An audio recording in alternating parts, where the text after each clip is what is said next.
We were America's favorite family, but behind closed doors, we were completely falling apart. Let's go back to the early 2000s. TV was actually pretty boring. You either had super clean sitcoms or new reality shows with totally fake drama. But then, in 2002, MTV did something that would change television forever. They called it the Osbournes. The idea was wildly simple. Put a bunch of cameras in a celebrity's house. But this wasn't just any celebrity, it was Ozzy Osbourne, the legendary Prince of Darkness. What MTV figured out was that the real show wasn't Ozzy on stage, it was Ozzy at home in his crazy mansion. And it turned out, this rock god was just a confused dad who couldn't figure out a TV remote and had to beg his kids to clean up after their dogs. And the world was instantly hooked. The Osbournes became a massive hit, completely shattering all of MTV's ratings records and even winning an Emmy. It showed a family that was loud, messy, and totally dysfunctional, but you could tell they really loved each other. Their chaos was relatable. This show literally created a new genre, making every celebrity reality show that came after it possible, from Gene Simmons' Family Jewels to Keeping Up with the Kardashians.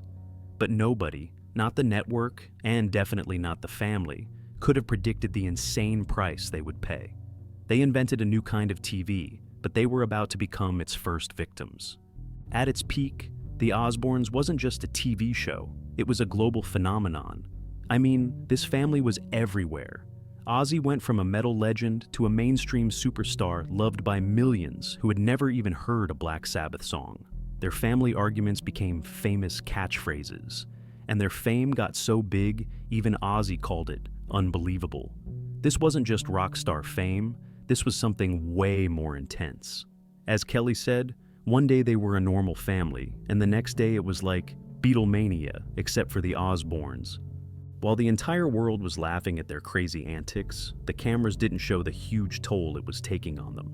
What we saw as comedy was, for them, a non-stop psychological nightmare. Having cameras in their home for 4 seasons straight started to feel less like a fun project and more like a prison. Ozzy said he literally felt like a laboratory rat and that he was constantly haunted by the feeling of being watched. He later admitted he was emotionally breaking down from the pressure. For the kids, Jack and Kelly, the spotlight was even more brutal. Every single teenage argument and awkward moment was broadcast to millions of people. Kelly, who was just 17 when it started, said it had a massive negative effect on their mental health, leaving her with insecurities she's still dealing with today. She said, "Imagine having to relive every conversation you've ever had. And then all of a sudden, people are judging everything you've said. It's crazy. It just made me so insecure." The family tried to keep up their chaotic but loving image, but it was all an act. The pressure to perform for the cameras was destroying their reality. Behind the scenes, they were using dangerous ways to cope. Ozzy confessed that he was stoned for the entire show, hiding in a bunker to smoke and drink away from the cameras. The world saw a guy trying to be healthy, but in reality, he was hiding a massive secret. The foundation of the world's favorite reality family was cracking, and it was about to completely shatter. In 2002, when the show was at its absolute biggest, their on-screen chaos was hit by a real-life tragedy. Sharon Osbourne was diagnosed with colon cancer. In one of the craziest decisions ever, the family decided to keep filming, showing Sharon's entire fight through surgery and chemo. She hoped being open would help other people, but it put an unbelievable amount of pressure on the family. The person who completely fell apart was Ozzy. He had just gotten out of detox for a painkiller addiction, and the news about his wife sent him into a total spiral. Sharon said he simply fell apart. So, he went back to his doctor, a guy who was already being investigated for giving celebrities way too many drugs. What happened next was an absolute catastrophe. The doctor put Ozzy on an insane cocktail of drugs, including Valium, Adderall, and even antipsychotics. It got so bad that Ozzy was taking 42 pills a day. The man we all saw on TV shuffling around and mumbling wasn't just a funny rock star, he was dangerously overmedicated. He later said, "I was wiped out on pills. I couldn't talk, I couldn't walk, I could barely stand up. It got to the point where I was scared to close my eyes at night, afraid I might not wake up. Medical experts who saw his prescriptions later called it outrageous. While their parents were battling cancer and a prescription drug crisis, Jack and Kelly were collapsing. The insane level of fame was a breeding ground for addiction. Both of them started struggling with drugs and alcohol. Kelly's addiction began when she was just 13 after getting Vicodin, but the show made it 1,000,000 times worse. Jack, who already had depression, also fell deep into substance abuse. Ozzy looked back on it with heartbreaking honesty.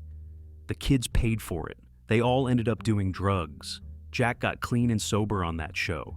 Kelly messed up on that show. I was messed up, and Sharon got cancer. The family that was famous for being real was now trapped in a very real, very public nightmare. They had reached their breaking point. By 2005, the family couldn't take it anymore. The cameras and the public judgment had become way too much. In a family meeting, Sharon asked if they should do a 5th season. The answer was a hard no. They had to end the show, not because it wasn't a hit, but because they knew if they didn't stop, they were going to lose somebody. The years after the show were an incredibly long and difficult road to recovery. The damage from being that famous went deep. Jack, who got sober on the show, continued his recovery, but then faced another insane challenge. In 2012, at only 26 years old, he was diagnosed with multiple sclerosis. Kelly's fight with addiction and mental health has been long and public, with multiple trips to rehab. She's been super open about how the show left her with deep insecurity and that her problems were a direct result of that crazy fame. She even admitted that when she tried to re-watch the show, she couldn't get past the 2nd season because it was too painful. But out of all that trauma, the family found a new mission. Today, they are huge advocates for mental health, using their platform to destroy the stigma around the same issues that almost destroyed them. On their podcast, they talk about everything: therapy, addiction, recovery, sharing their most personal stories to help other people feel less alone. They've tried everything from AA to newer treatments like ketamine therapy.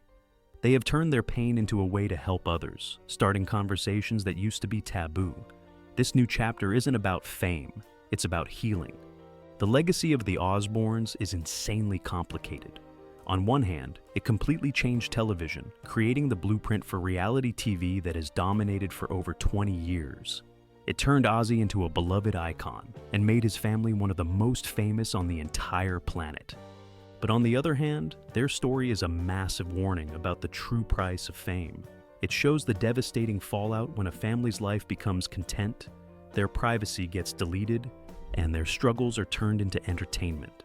The show that looked like a sitcom was actually a tragedy, fueled by addiction and a mental health crisis that took them years to escape.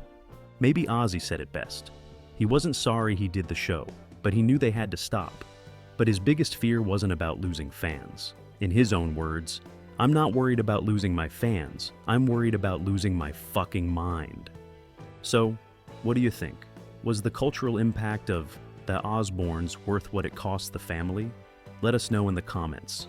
And if you found this story compelling, make sure to subscribe for more deep dives into the stories that shaped our culture.